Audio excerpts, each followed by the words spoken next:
Olá, psicos e neuropsicos. Hoje eu quero falar com vocês sobre um assunto referente ao cérebro ativo que lê.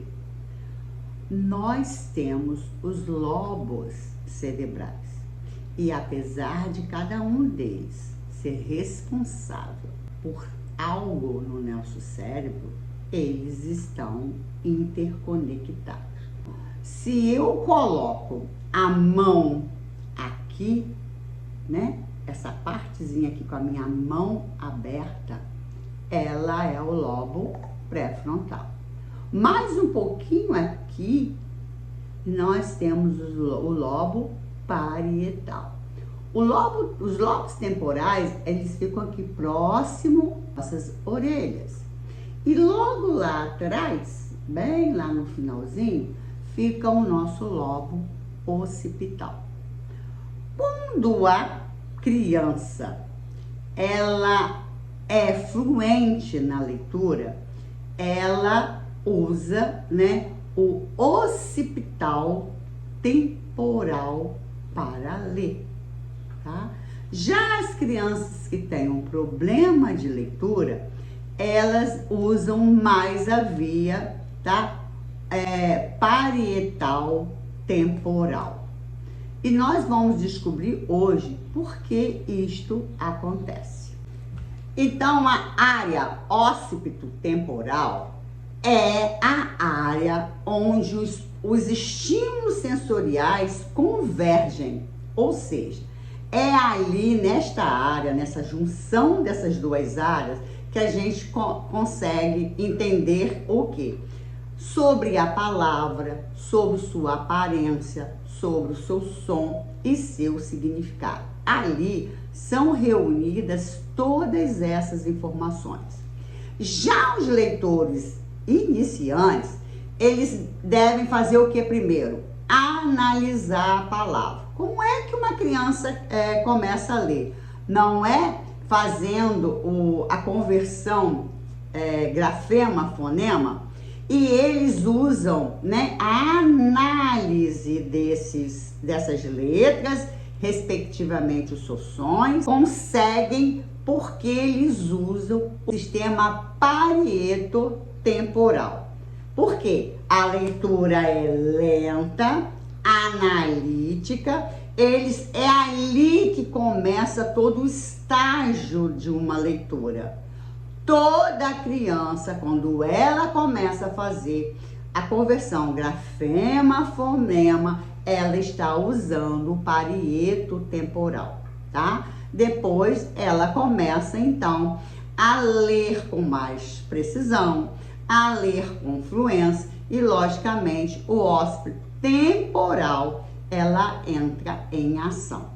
Por isso que os disléxicos têm a leitura analítica, porque eles ficam analisando os sons para poder formar aquela palavra e então ler. Por mais que esta criança tenha um ensino estruturado, tenha um ensino sistematizado, esta criança, ela sempre vai ler por esse sistema que não seja o sistema de leitores proficientes. Tem criança que quando lê para você, ela subvocaliza baixinho a palavra. Já repararam isso? Que a criança faz assim, ó. Cavalo. Ah, é cavalo. E ela passa a utilizar muito a região frontal. O occipital eu vejo, o temporal é os sons, então eu preciso ver e associar os sons para ter o significado dessa palavra.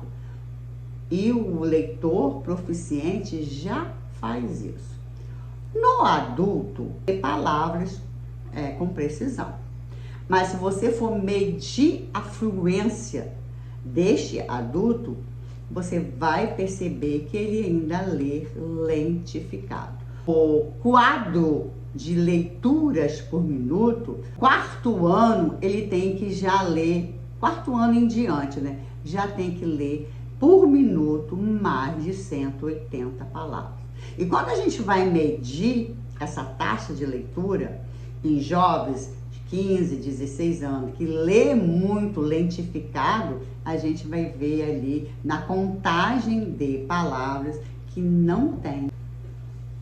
Quando você faz uma anamnese, né, que você procura saber ali do histórico de vida daquela criança, você vai perceber que esta criança, de alguma forma, teve atraso da fala. Ou ela teve atraso mesmo, né? Tipo assim, 1 ano e meio que começou a falar as primeiras palavrinhas, com 2 anos, haja visto que com 2 anos já se fala aí entre 100 e 150 palavras, e ela tem um vocabulário muito ainda pobre, além de algumas falas errôneas. Então, um alerta pra gente, quando a gente está fazendo a anamnese, é buscar saber dos pais quando que essa criança começou realmente a balbuciar, a falar as primeiras palavras, e você perceber também na anamnese como que essa criança se comunica, né? Embora a comunicação não tem nada a ver com a fala, a gente sabe disso, que a comunicação você pode fazer por gesto, mas a fala que é o principal veículo ali da comunicação, porque a criança precisa se expressar e também precisa entender aquilo que você fala. E se você perceber, desde lá da educação infantil, quando a criança é predisposta a ter um transtorno específico de aprendizagem, ela já começa na educação infantil a não guardar os nominhos da letra, não guardar as letrinhas que formam o nome dela, elas não conseguem numa canção acompanhar o ritmo e nem ver ali as palavrinhas que rimam. Alunos de 3, 4 anos, quando estão nas escolas ou em casa, elas já começam a repetir sons.